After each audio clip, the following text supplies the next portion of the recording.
প্ৰকাশ পালে ইউপিপিএলৰ প্ৰথমখন তালিকা বিটিচিৰ 5খন জিলাৰ 15টা সমষ্টিৰ ভিতৰত 7টা সমষ্টিৰ প্ৰাৰ্থীৰ নাম ঘোষণা হ'ল যোৱাকালি। তাৰে ভিতৰত ওদালগুৰি জিলাৰ 45 নং ভেৰগাঁও বিধানসভা সমষ্টিৰ প্ৰাৰ্থীৰ নাম ঘোষণা হৈছে বিটিচিৰ প্ৰাক্তন উপাধ্যক্ষ তথা প্ৰাক্তন পাৰিষদ নেৰচন বড়ো। পোনে পোনে সহযোগীক ইয়াৰ পৰিৱেশ দেখুৱাবলৈ অনুৰোধ জনাম।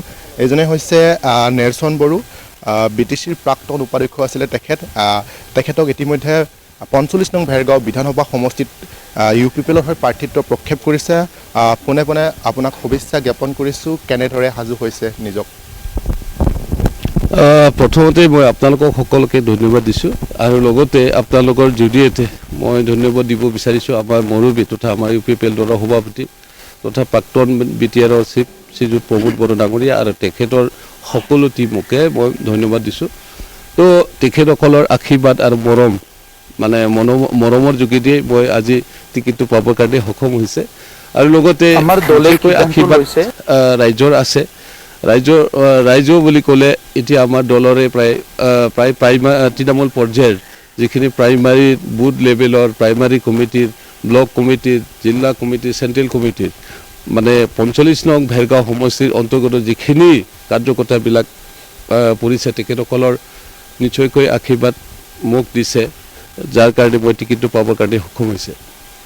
তো এতিয়া মই প্ৰস্তুতি বুলি কথা ক'লেতো আমি প্ৰায় প্ৰস্তুতি শেষে কৰিছোঁ। মই 3 মাহ ধৰে মানে আমাৰ ৰাইজৰ লগত ঘূৰি ফুৰি ৰাইজৰ মানে কথা বাৰ্তা সেনেকৈ আলাপ আলোচনা চলি আছিল।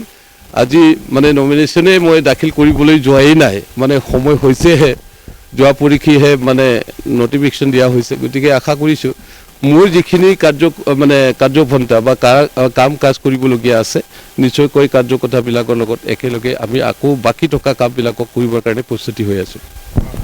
কাৰ সৈতে প্ৰতিদ্বন্দ্বী হ'ব?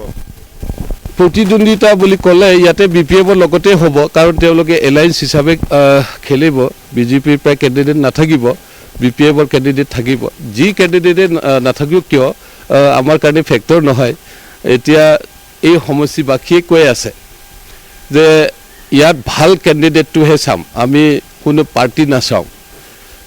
আমি ইউপিপিএলকো নাচাওঁ বা বিপিএফকো নাচাওঁ বা বিজেপিকো নাচাওঁ বা কংগ্ৰেছকো নাচাওঁ, যিকোনো পাৰ্টিটোকে আমি নাচাওঁ। আমি ইয়াতে প্ৰাৰ্থী চাম, কেণ্ডিডেটটোকে চাম। আৰু কেণ্ডিডেটটো লোকেল ভিত্তিত চবেই বিচাৰে। এতিয়া আমাৰ এইখিনি অঞ্চলৰ লোকেল কেণ্ডিডেট আমি বিচাৰিছোঁ বুলি জনসাধাৰণে এতিয়া আমাক মানে জনায়। গতিকে আশা কৰিছোঁ লোকেল কেণ্ডিডেট বুলি ক'লে মই মাজৰ কেণ্ডিডেট হয়। লোকেল মানে মাজৰ কেণ্ডিডেট হয়, চাৰিওফালেও মানে কভাৰ কৰিব পৰা মই কেণ্ডিডেট। গতিকে মই আশা কৰিছোঁ যিখিনি সমষ্টিবাসী আছে মোৰ ভূটান সীমামূৰীয়াৰ পৰা আদি কৰি লৈ পেলাই সেইফালে কটাৰা, কটাহী, বামলা, হাৰেং মানে বুঢ়ীপাৰা, চুলিকাটা, বামলা এইখিনি যিখিনি বাউণ্ডাৰী মানে আছে তালৈকে মানে মাজত পৰে মই। গতিকে আশা কৰিছোঁ আৰু চব জনগোষ্ঠীৰ প্ৰায় যিখিনি ভোটাৰ্ছ ৰাইজ আছে মোকে দিব। যিহেতু সমষ্টি যিহেতু সলনি হৈছে, পূৰ্বৰ পানাৰী বিধানসভা সমষ্টিৰো কিছু ইয়াতে অংশ আৰু কোলাইগড়ৰ কিছু অংশ ইয়াতে সন্নিৱিষ্ট হৈছে, কেনেধৰণৰ সহযোগ পাম বুলি ভাবিছে আপুনি ভোটাৰৰ পৰা? মোৰ কাৰণেতো কোনো জাতি নাই, ধৰ্ম নাই, মোৰ কাৰণে কোনো অঞ্চল নাই। একে অঞ্চল, একে জাতি, একে ভাষা, একে মানে মানুহ। গতিকে ইয়াত কোনো বেলেগ নহয়। খৈৰাবাৰী লাষ্ট পাৰ্টত বৰ্ডাৰৰ প্ৰায় আদি কৰি লৈ পেলাই ভূটান সীমালৈকে যিমান জনগোষ্ঠী আছে সকলোৱে মোক মৰম দিব, আশীৰ্বাদ দিব, সমানে সহায় সহযোগ আগবঢ়াম। আপুনি জিকাৰ পিছত কি কাম কৰিম বুলি ভাবিছে? বিভিন্ন সমস্যাৰে জড়িত এই সমষ্টিটো। মই যদি সঁচাকৈ মানে সমষ্টিবাসীৰ পৰা আশীৰ্বাদ লৈ পেলাই জয়যুক্ত কৰিব পাৰোঁ বা হ'ব পাৰোঁ, তেতিয়াতো মোৰ প্ৰথম কামেই হ'ব ৰাইজৰ কাৰণে, ৰাইজৰ স্বাৰ্থত, ৰাইজৰ মানে যিটো ভাইটেল ইছ্যু আছে, সমস্যা আছে, এইবিলাকক সমাধান কৰাৰ কাৰণে মোৰ দায়িত্ব থাকিব।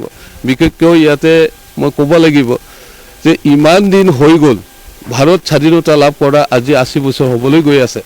ইয়াৰ প্ৰায় MLA গ'ল, ইয়াৰ প্ৰায় MP গ'ল, ইয়াৰ প্ৰায় এই জিলাৰ প্ৰায় মন্ত্ৰী গ'ল আৰু MCLA EM BTC হোৱাৰ পিছৰ প্ৰায় MCLA EM তেনেকৈ প্ৰতিনিধিবিলাক মানে হ'ল। কিন্তু তথাপিও আমাৰ BTCৰ পাৰ্লামেণ্টতো BTCৰ এছেম্বলিটোত আৰু আমাৰ অসমৰ এছেম্বলিত লগতে দিল্লী পাৰ্লামেণ্টতো এই ইছ্যু লৈ পেলাই কোনো দিনো তেনেকৈ মানে প্ৰশ্ন ইষ্টাব্লিছ নহ'ল।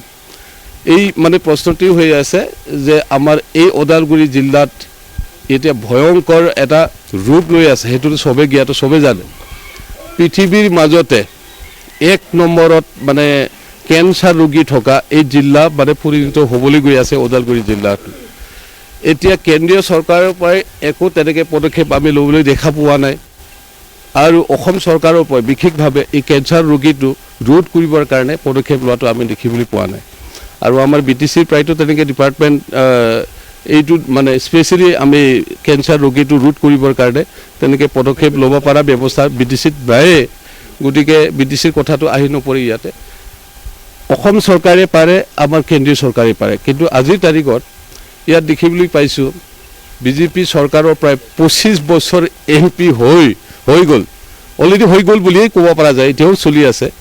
আমাৰ নাৰায়ণ বৰকটকীৰ পৰাই লৈ পেলাই তেখেতে 5 বছৰ, আমাৰ ৰবীন ডেকা 10 বছৰ, এতিয়া দিলীপ শইকীয়াও মানে 10 বছৰ হ'বলৈ গৈ আছে। আনফালে আমাৰ ইয়াত বিধানসভাৰ অধ্যক্ষও আছিল 5 বছৰ BJP চৰকাৰৰ পৰাও, আৰু আনফালে এইফালে কমলী বসুমতাৰী বাইদেউ 20 বছৰ BPFৰ প্ৰায় MLA আছিলে। তেতিয়া কিন্তু 64 নং পানাৰী বিধানসভা সমষ্টিহে আছিল। আমাৰ আজি নতুন মানে নৱগঠিত 45 নং বিধানসভা সমষ্টি নাছিল। এতিয়া গ্ৰাফিকেলি মানে জুৰি ছেকশ্যনটো অকণমান সলনি হৈছে, গতিকে সমস্যাবিলাকো অলপ সলনি হ'ব। যিখিনি সমস্যা আছে আমাৰ ভূটান অঞ্চলৰ বা উত্তৰ অঞ্চলত, এইখিনিৰ সমস্যা অলপ বেলেগ, আৰু দক্ষিণ অঞ্চলৰ সমস্যাবিলাক, ৰাইজৰ সমস্যাবিলাক অলপ বেলেগ হ'ব। আৰু সামগ্ৰিকভাৱে যিখিনি মহকুমাৰ অন্তৰ্গত সমস্যাবিলাক আছে, স্কুল কলেজৰ পৰা আদি কৰি লৈ পেলাই এইবিলাক সমস্যা সমূহীয়াভাৱে হ'ব। গতিকে আশা কৰিছোঁ আহি থকা দিনত নিশ্চয়কৈ তেনেকৈ সুযোগ সুবিধা যদি পোৱা যায়, যিখিনি পাৰোঁ 126টা সমষ্টিৰ ভিতৰত হাল্লা হুল্লা কৰা চবতকৈ আগত চম্বৰি হ'ব। শেষত লাষ্ট এটা কুৱেশ্যন, কিমান আশাবাদী বা কিমান নিশ্চিত আপুনি জয় হ'ম বুলি? আমাৰ UPPL দলৰ প্ৰায় নীতি আদৰ্শ, যিহেতু আমি 5 বছৰ চৰকাৰ চলোৱাৰ পিছত ৰাইজৰ লগত থাকি পেলাই যেনেকৈ আমি প্ৰদৰ্শন কৰিছোঁ যে ৰাইজৰ কাৰণে কাম কৰিছোঁ, যে 35 লক্ষ জনগণক লৈ ফালে, 26টা জনগোষ্ঠীক লৈ ফালে বিজন ডকুমেণ্ট বনাই ফালে, আমাৰ প্ৰমোদ বড়োৰ মানে চিন্তা চৰ্চা লৈ ফালে, আৰু UPPLৰ নিজাববীয়াকৈ লক্ষ্য উদ্দেশ্য লৈ ফালে আমি BTRৰ কাৰণেও চিন্তা কৰি পেলাই কাম কৰিছোঁ, আৰু ঘূৰি অসমৰ কাৰণেও চিন্তা কৰি পেলাই কাম কৰিছোঁ। এতিয়া বহুখিনি সমস্যা আছে অসমৰ লগত, বা আমাৰ BTRতো যুৱক যুৱতীৰ সমস্যা আছে, নিবনুৱা সমস্যা আছে। আজি তেখেতসকলৰ মানে প্ৰায় মানে 25 লাখৰ প্ৰায় 30 লাখলৈকে এতিয়া নিবনুৱা সমস্যা হ'বলৈ গৈ আছে। গতিকে আমি ভাবিছোঁ এইবিলাকক আমি ৰোধ কৰিবৰ কাৰণে, তেখেতসকলৰ সমস্যাবিলাকক সমাধান কৰাৰ কাৰণে আমি চেষ্টা কৰিব লাগিব। আৰু আন সমস্যা যেনে জনগোষ্ঠী ভিত্তিত জনগোষ্ঠীবিলাকৰো সমস্যা আছে, বিশেষকৈ এতিয়া কোচ ৰাজবংশীসকলৰ সমস্যা, আদিবাসীসকলৰ সমস্যা, তেনেকৈ বিভিন্ন ধৰণৰ মানে সমস্যাবিলাক আমাৰ এই সমষ্টিত নিশ্চয়কৈ আছে। এই সমস্যাবিলাকক সমাধান কৰিব লাগিব, তাৰ কাৰণে মই মাত মাতি ধন্যবাদ জ্ঞাপন কৰিছোঁ। এয়া আছিলে 45 নং ভেৰগাঁও বিধানসভা সমষ্টি